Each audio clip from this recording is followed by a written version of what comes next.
Hello, everyone. Today I want to do something a little unusual. I am going to read you guys some r slash no sleep Reddit stories.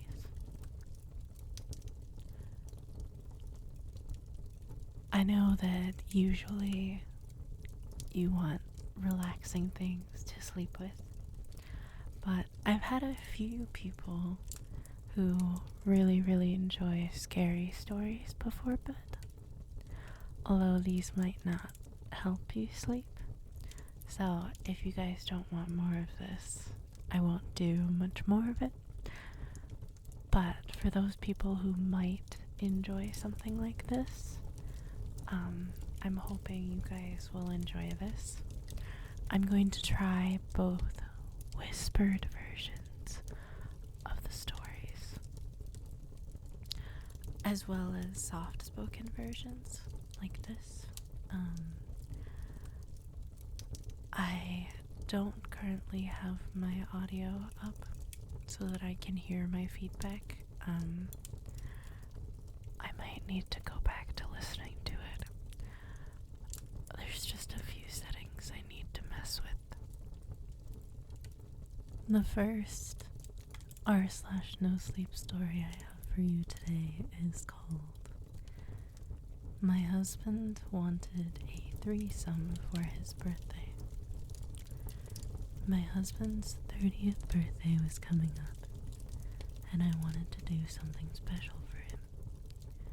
He's always cagey about asking for what he wants, but this time when I asked, he had an immediate answer.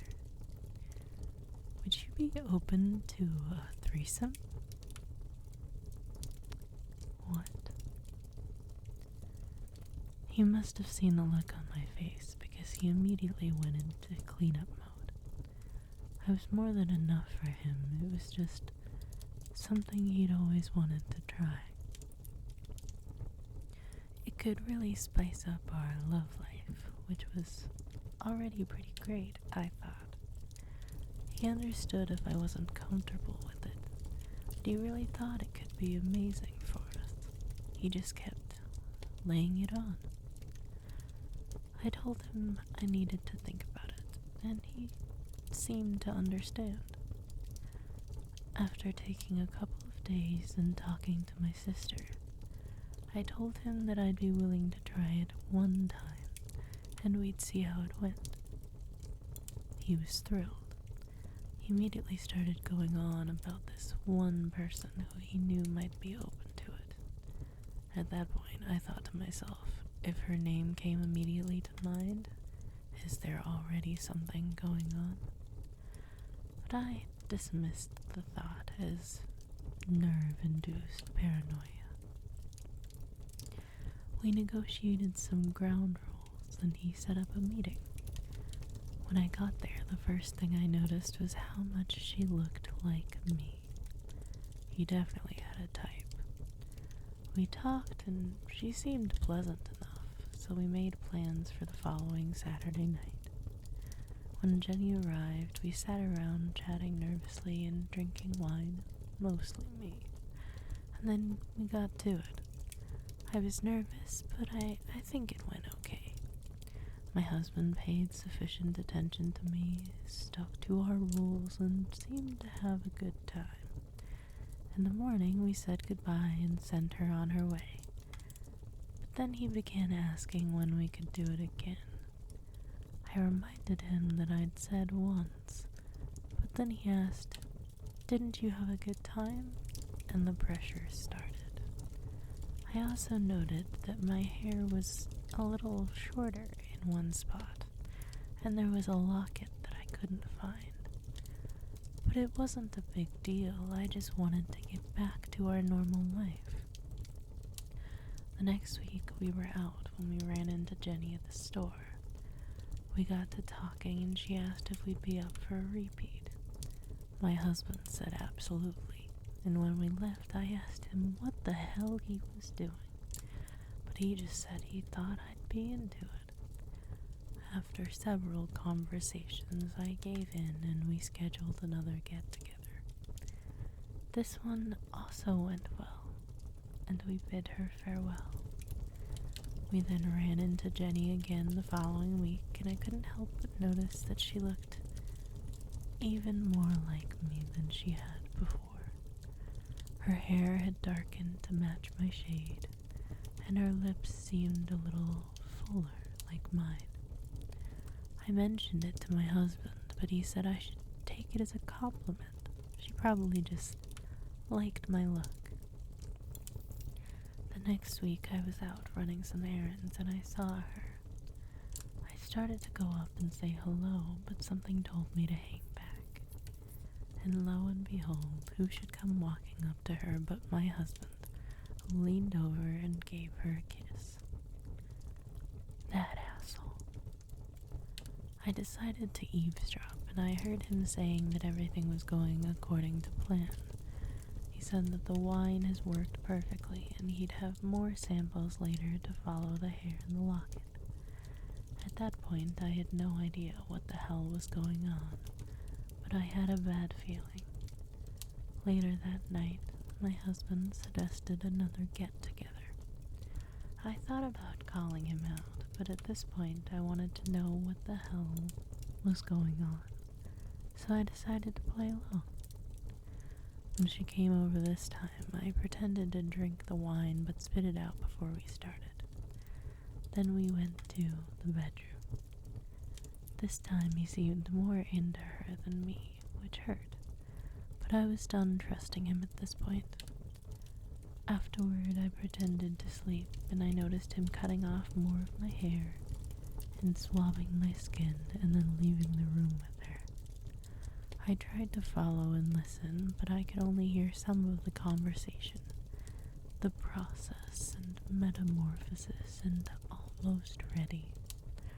I went back to bed and lay down, utterly confused. The next day, while he was at work, I went into his office, and after an extensive search, I found a hidden drawer with a book entitled How to Make the Perfect Wife. What the fuck? I read a bit, and it was about using magic and science to create an exact replica of your current wife, but better. Was this real? How dare he? My mother always said to us girls, don't get mad, get even. She was a smart woman. It was time I listened. The next week we had Jenny over again, but this time after we finished I woke up tied to a rack in the middle of the room. I'm sorry, dear, said my husband, but this just isn't working out. It's not me, it's you. But don't worry, I'll have a better you. With that, he gave a potion to Jenny, and she began to morph into an exact copy of him. The look of shock on his face was one of my favorite sights ever. Surprised, dear?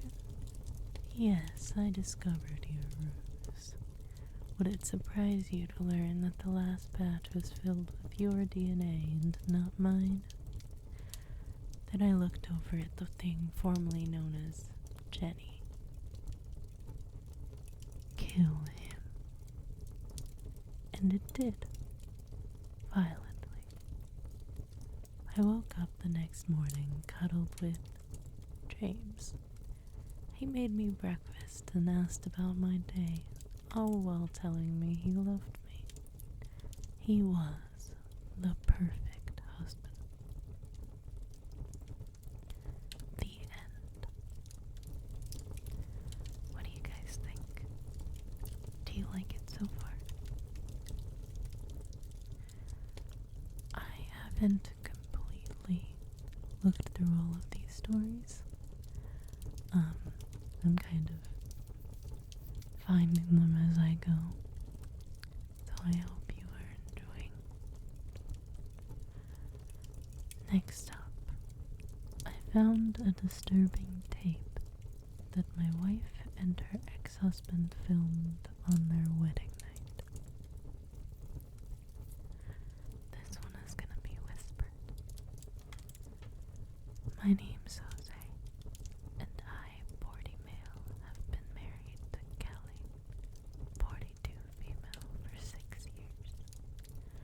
We met at Mexico City International Airport in 2014. Both of us were waiting in a restaurant for a late-night long haul to London.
Something within that footage would hear me in the future.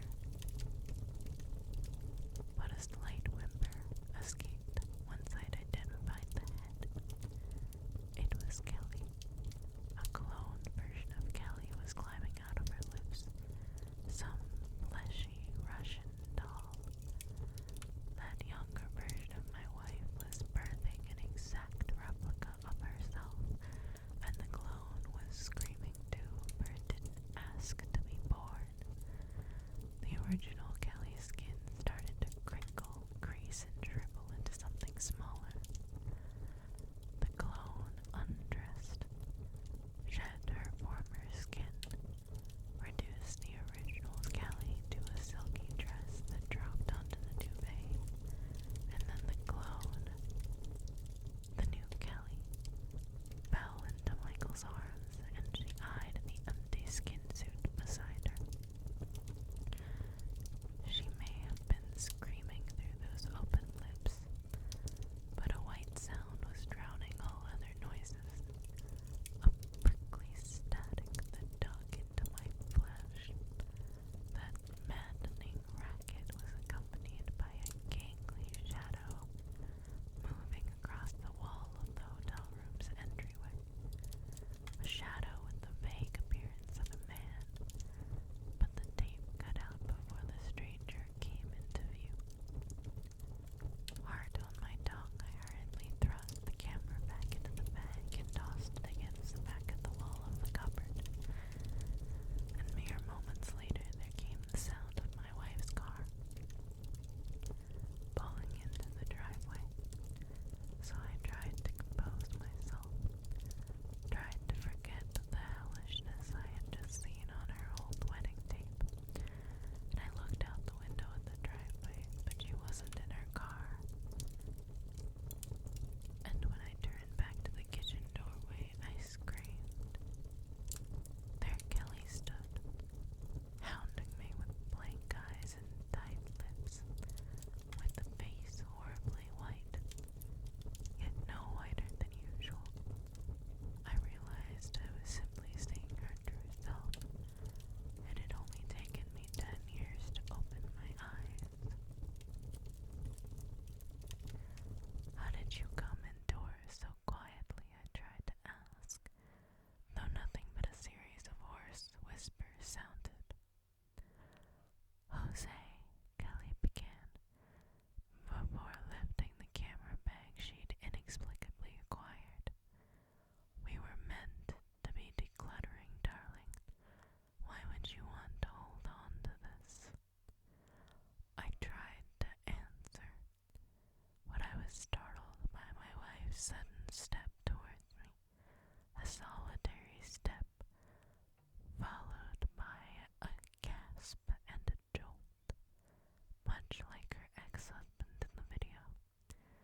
Then Kelly looked towards an unoccupied corner of the kitchen and said, "If I must." Upon hearing that echo of Michael's haunting words, I ran, barged past my wife, who seemed either unprepared or unbothered by my escape. I ran out of the house, leapt into my car and drove away for my life. I've been on the road for more than a day, stealing bursts of sleep in service station car parks. It's currently 2 in the morning and I was just woken by the sound of white noise. Not from a playing videotape, but from the world around me. That static drowned everything for one horrendous minute. I didn't want to look out of my driver's window, but there also came that familiar strain behind my eyes, a coded warning from my brain, and when I sat up to look outside, I locked eyes with the large truck, parked a couple of spaces to my right.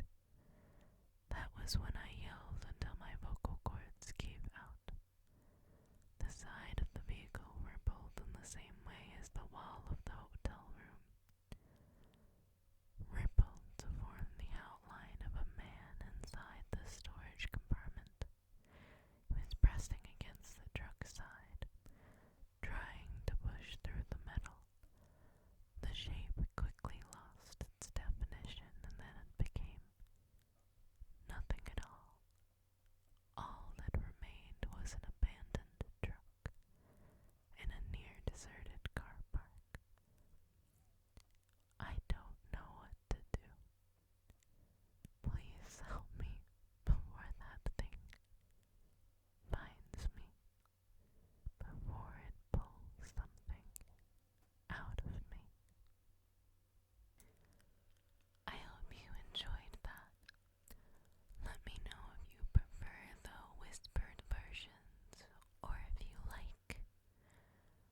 soft spoken versions of each story.